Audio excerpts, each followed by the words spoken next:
Detektif K: Secret of Living Dead merupakan sebuah film yang disutradarai oleh Kim Soo-hyun.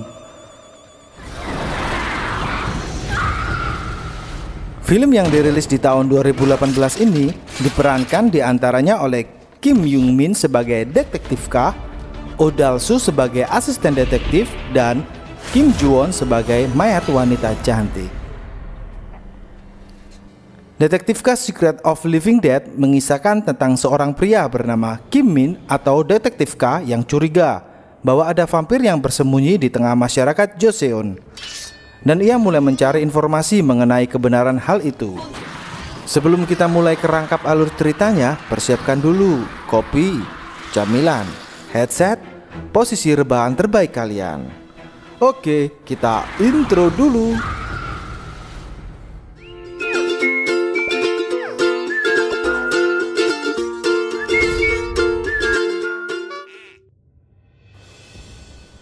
Awal kisah di pertengahan tahun 1789, monster si penghisap darah muncul dan mendatangkan malapetaka di dalam negeri. Terlihat seorang pria ingin menghidupkan sebuah mayat yang sudah lama meninggal. Terlihat juga sebuah buku rahasia. Ternyata pria itu dikejar oleh para warga. Belum sempat ritual selesai dengan sempurna, si pria kabur karena takut akan ditangkap warga. Ternyata ritual itu berhasil membangkitkan mayat yang sudah meninggal dan menjadikan seorang wanita yang cantik sekali. Si pria pun terus kabur ke birit-birit karena takut ketangkap warga. Saat berhasil lolos dari kejaran para warga, si pria itu dibunuh oleh orang misterius yang tiba-tiba ada di belakangnya. Pria misterius itu menanyakan, "Di mana?" dan mengambil buku rahasia. Mayat yang dihidupkan itu pun datang membantu pria yang menghidupkannya. Mayat cantik bertanya, "Siapa saya?" Saat mulai mau bertarung dengan pria misterius, si warga datang sehingga pertarungan tidak terjadi. Si mayat wanita cantik itu menghampiri pria yang menghidupkannya dan mempertanyakan lagi, "Siapa saya?" Belum sempat ngomong, si pria itu meninggal terlebih dahulu. Tapi si pria itu sempat memberikan sebuah lembaran ikatan kain yang si mayat wanita cantik itu tak tahu apa maksudnya.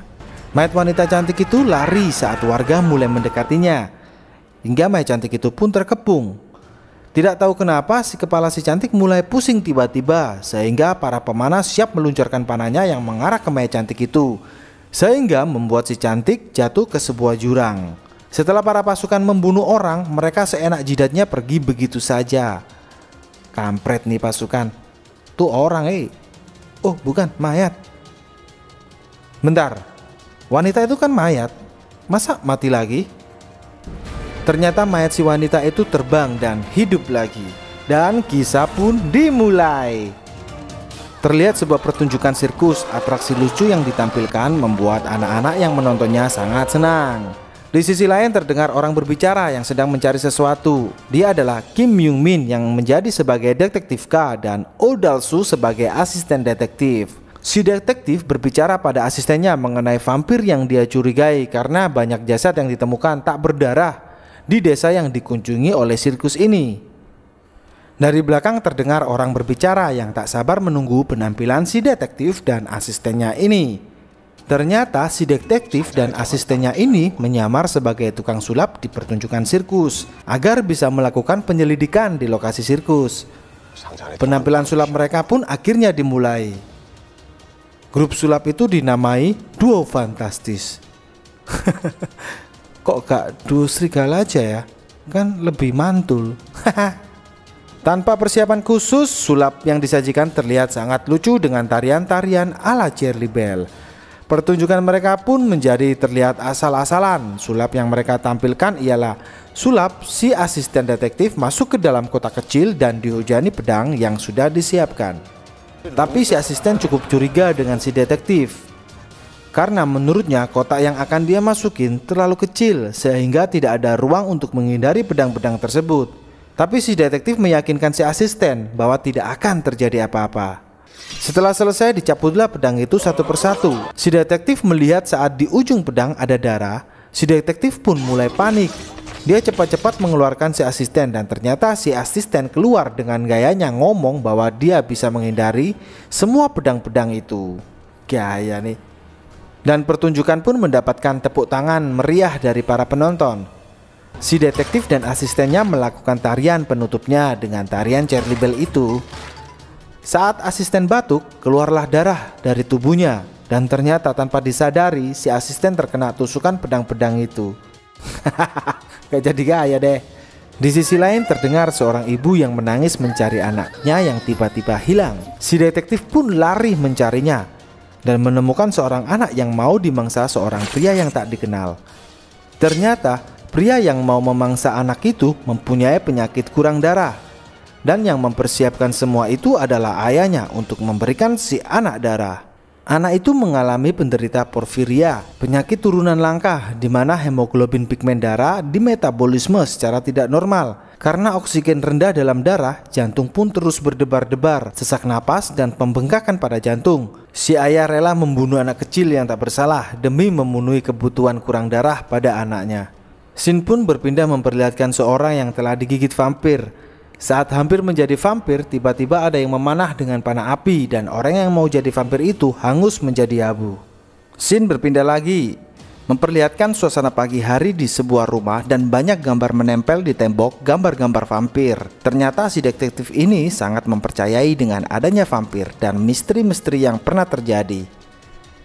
Tapi kebalikannya, si asisten ini malah tidak percaya dengan apa yang dipercayai sang detektif. Saat mengobrol, mereka kedatangan seorang wanita menceritakan kejadian-kejadian aneh yang dialaminya dan mempercayakan si detektif untuk menyelidiki insiden itu.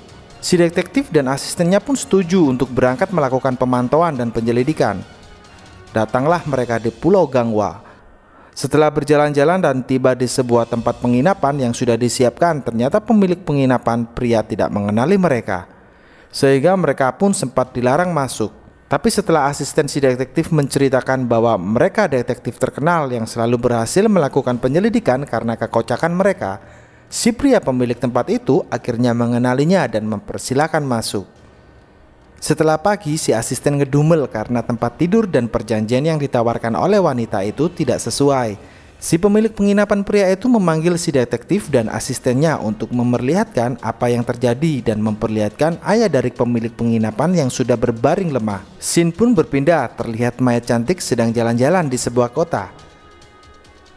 Gadis itu masih mempertanyakan siapa sebenarnya dirinya dan terus mencari tahu kebenarannya.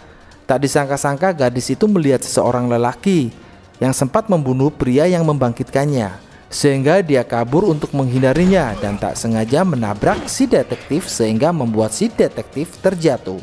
Si detektif sempat curiga, kenapa seorang wanita yang menabrak dia bisa sekuat itu. Tanpa pikir panjang, si detektif itu langsung melanjutkan perjalanannya untuk melakukan investigasi kepada seorang lelaki yang meninggal dengan panah api. Si asisten mengingatkannya bahwa ada seseorang yang mencurigakan di belakang yang menggunakan topi bambu. Yang dimaksud asisten itu ialah mayat cantik yang menyamar menggunakan topi bambu. Si detektif pun mengejarnya dan berkata, "Hei kau topi bambu, kau yang menabrakku," dan lalu pergi. Dengan kasar si detektif memegangnya dan dihalau oleh wanita itu. Tampak si detektif kesakitan dan kalah kuat dengan mayat wanita cantik itu. Dilemparlah si detektif. Si asisten pun tak mau kalah, ingin membantu si detektif. Tapi sayang, si asisten itu malah dilempar jauh oleh si mayat wanita cantik itu, sehingga si detektif pun ikut dilempar juga. Tapi ternyata si detektif mempunyai pasukan lain yang selalu muncul saat si detektif dan asistennya mengalami perkelahian atau kalah dalam pertengkaran. Tapi sayang, lagi-lagi pasukan ninja khusus itu ikut dilempar oleh mayat wanita cantik itu. Mayat cantik itu menghampiri si detektif, asisten dan pasukan ninja yang telah dilemparnya. Si gadis itu masih menanyakan, "Apakah kalian kenal saya?" Si detektif dan asistennya menggelengkan kepala memberikan isyarat bahwa dia tidak mengenalinya. Mayat cantik itu pun akhirnya pergi dengan rasa penasaran tentang dirinya. Saat malam tiba, si detektif dan asistennya melakukan penyelinapan di kamar mayat dengan diam-diam untuk melakukan penyelidikan. Saat baru sampai dan melakukan penyelidikan di kamar mayat, si detektif dan asistennya mendengarkan ada seseorang yang juga masuk di kamar mayat itu, sehingga membuat mereka bersembunyi. Saat bersembunyi, si detektif melihat untuk mencari tahu siapa yang masuk tadi. Ternyata si detektif melihat mayat wanita cantik itu juga masuk ke kamar mayat untuk melakukan penyelidikannya tersendiri. Si detektif pun akhirnya keluar dan bicara pada mayat wanita cantik itu. Sepertinya kita datang dengan tujuan yang sama.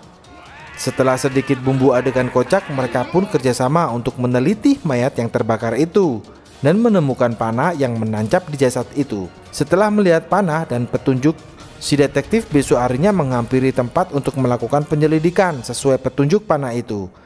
Dan benar terjadi pembunuhan yang dilakukan vampir pria berjubah hitam. Mayat wanita cantik itu ikut membantu si detektif untuk menangkap si vampir pria ini. Hingga terjadilah kejar-kejaran. Berhentilah di tengah hutan, si vampir pria ini menyuruh mayat wanita cantik itu untuk menghisap darah agar ingatannya pun kembali. Saat mayat wanita cantik itu berpikir, datanglah si detektif dengan senjatanya yang mengarah ke vampir pria, membuat vampir pria melepaskan panahnya ke arah si detektif, tapi dihalau mayat wanita cantik ini. Dan sayangnya panah itu mengenai si detektif dan tak sadarkan diri. Si detektif pun akhirnya dirawat dan telah sadarkan diri. Si detektif, asisten, dan mayat cantik itu melakukan kesepakatan untuk kerjasama. Mayat cantik itu akan membantu si detektif untuk melakukan investigasinya, sedangkan si detektif akan membantu menemukan jati diri siapa sebenarnya mayat wanita cantik itu. Sampai di investigasi selanjutnya, si detektif menyadari bahwa wanita cantik itu adalah vampir yang belum menghisap darah manusia, sehingga ingatannya belum pulih, sedangkan si asisten belum mengetahuinya. Perjalanan demi perjalanan mereka lalui untuk mencari informasi, sehingga mereka pun memecahkan kode yang tertulis di dalam kain yang diserahkan kepada mayat wanita cantik itu di awal film tadi. Setelah memecahkan teka-teki atas kematian dan kejadian investigasi, si detektif kaget bahwa target terakhirnya adalah ayahnya sendiri, Kim Shin, yang terlibat konspirasi untuk menggulingkan raja 30 tahun lalu. Si mayat wanita cantik itu pun kaget dan pergi bersama si vampir pria, meminta darah untuk mengingat semua kejadian sebenarnya. Setelah mengingat kejadian 30 tahun silam, ternyata mayat wanita cantik ini adalah istri Raja Joseon yang mati akibat dibunuh oleh rezim yang menggulingkannya, yang dimana ayah dari si detektif K ada di dalamnya. Sedangkan si vampir pria ini adalah pengawal setia raja yang mencoba menyelamatkan istri dan putra raja yang ikut meninggal saat kejadian. Sedangkan yang menghidupkan mayat wanita cantik ini adalah anak dari raja dan mayat wanita cantik itu yang sebenarnya Ratu Joseon. Saat festival bulan purnama tiba, si mayat wanita cantik ini siap untuk melakukan balas dendamnya. Dengan mudah membunuh satu persatu pasukan pengawal ayah si detektif hingga langsung berhadapan dengan Kim Shin, si ayah detektif. Saat mau melontarkan panah, si detektif muncul dan menghalangi si mayat wanita cantik ini yang siap rela mati berkorban untuk ayahnya. Sedangkan si ayah kabur dengan pengawal ninjanya. Mayat wanita cantik ini memperingatkan si detektif bahwa dengan mudah melontarkan arah panah yang tepat menembak ke jantungnya. Tapi si detektif rela mati demi menebus dosa ayahnya, dan panah pun melontar tapi tidak mengenai si detektif K, dan mayat cantik itu pun menghilang. Di scene lain, sang ayah telah kabur bersama pengawal ninjanya, tapi vampir pria muncul dan bertarung dengan pengawal ninja. Lagi-lagi vampir pria ini dengan mudah mengalahkannya. Si detektif pun muncul untuk menyelamatkan sang ayah. Saat vampir pria melepaskan pisaunya menuju si detektif, ternyata dihalau oleh sang ayah, dan akhirnya sang ayah meninggal. Setelah ayah si detektif meninggal, si vampir pria ini siap membunuh si detektif. Tapi sang mayat wanita cantik itu muncul untuk menolongnya, hingga si vampir pria ini sadar dan meminta maaf kepada sang ratu. Saat matahari mulai muncul, si detektif memperingatkan sang mayat cantik itu untuk segera berlindung. Tapi sang ratu cantik itu ingin bertemu kembali dengan keluarganya, hingga dia hangus menjadi serpian debu, meninggal dan kembali ke alamnya. Detektif K pun membeberkan kejadian sesungguhnya, sehingga dia mendapatkan hukuman pancung karena sang ayah dianggap pengkhianat bangsa. Seluruh harta dan kekayaan akan disita negara. Tapi ternyata raja mempunyai misi baru untuk si detektif. Si detektif dihukum pancung supaya identitasnya hilang, dan mempunyai identitas baru tentunya juga misi yang baru. Saya sarankan untuk melihat sendiri filmnya untuk mendapatkan klimaks-klimaks dari setiap adegannya atau kejadian-kejadian lucu di film ini. Tetap berpikir positif, patuhi aturan prokes, jaga kesehatan, minum kopi jika kalian penikmat kopi. Jangan lupa main-main ke channel Serba Anak Kos karena di playlist Serba Anak Kos banyak tema-tema menarik yang harus kalian tonton. Oke, biar pertemanan kita lebih harmonis lagi, nggak ada salahnya jika kalian tekan tombol subscribe dan aktifkan tombol loncengnya. Bagikan informasi ini jika menurut kalian info ini bermanfaat. Terima kasih teman Saal sudah menonton video kali ini. Sampai jumpa di video selanjutnya. See ya!